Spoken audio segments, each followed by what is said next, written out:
1947 और तारीख थी 10 अगस्त। उस वक्त पूरे हिंदुस्तान पर अंग्रेजों का राज्य था। हिंदुस्तान के हर गांव पर उनका कब्जा था। आधे से ज्यादा हिंदुस्तानी उनकी गुलामी करने पर मजबूर थे। अंग्रेज उनसे जानवरों की तरह काम करवाते थे। अगर कोई हल्का सा भी आराम करता तो उसे सबके सामने कोड़े मारकर सजा दी जाती थी। डर इतना था कि किसी में कुछ बोलने की हिम्मत नहीं थी। लोगों को लगता था शायद वे कभी आजाद नहीं हो पाएंगे। लेकिन उन्हीं डरे हुए लोगों में एक मर्द भी था जिसका नाम था राय सिंह। राय सिंह को अंग्रेजों से बदला चाहिए था। बहुत पहले अंग्रेजों ने उसके पिता को कुत्तों की तरह पीट पीट कर मार दिया था। उसी दिन उसने कसम खाई थी कि वह अपने पिता का बदला लेगा और हिंदुस्तान को आजाद कराएगा। दिन में वह मजबूरी में अंग्रेजों की गुलामी करता था और हर शाम एक छोटे से घर में अपने भरोसेमंद साथियों के साथ आजादी की लड़ाई की तैयारी करता था। उनका प्लान था अंग्रेजों के बेस पर हमला करके वहां बंद सभी कैदियों को आजाद कराना। लेकिन सबसे बड़ी दिक्कत यह थी कि न उनके पास हथियार थे और न ही उन्हें बनाने की सामग्री। लेकिन एक दिन उनके पास एक आदमी आया। उसका नाम था बंगाली बाबू। लोग उसे सिर्फ बाबू बुलाते थे। बाबू पहले अंग्रेजों के लिए काम करता था, लेकिन जब उसने मासूम हिंदुस्तानियों पर होते जुल्म देखे तो उसका जमीर जाग उठा। उसने फैसला कर लिया कि अब वह अंग्रेजों का नहीं अपने देश का साथ देगा। वह सीधा राय सिंह के पास पहुंच गया। दोनों ने मिलकर एक नई टीम बनाई। धीरे धीरे और लोग उनके साथ जुड़ते गए। छुप छुप कर बाबू ने बंदूकें बनाई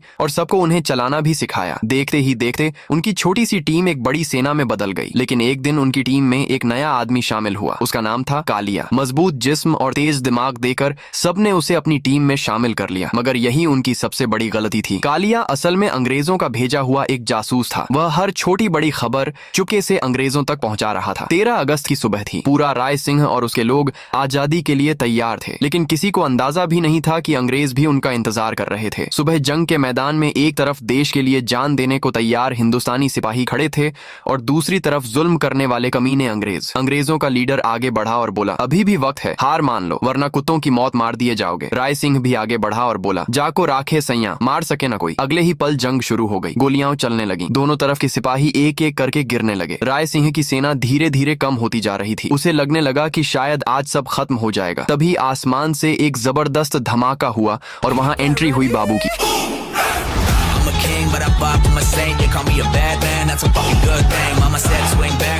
राय सिंह उनके महल के अंदर घुस गया और सारे कैदियों को आजाद कर दिया। सभी कैदी अपनी जान बचाकर वहां से भाग निकले। लेकिन जैसे ही राय सिंह बाहर निकलने लगा, कालिया ने पीछे से उस पर हमला कर दिया। राय सिंह बुरी तरह जख्मी हो गया। उधर अंग्रेजों के लीडर ने बाबू के फाइटर जेट पर भी हमला कर दिया। जेट तबाह हो गया और बाबू बेहोश होकर जमीन पर गिर गए। जब बाबू को होश आया तो उनका पहला सवाल था, राय सिंह कहाँ है? सबने झुककर जवाब दिया, वह अंग्रेजों के कब्जे में है। ये सुनते ही बाबू के होश उड़ गए। अब वह अकेले अंग्रेजों का सामना कैसे करेंगे? अगर आप भी चाहते हैं कि हमारा देश आजाद हो जाए तो एक लाइक करके कमेंट में जय हिंद जरूर लिखना।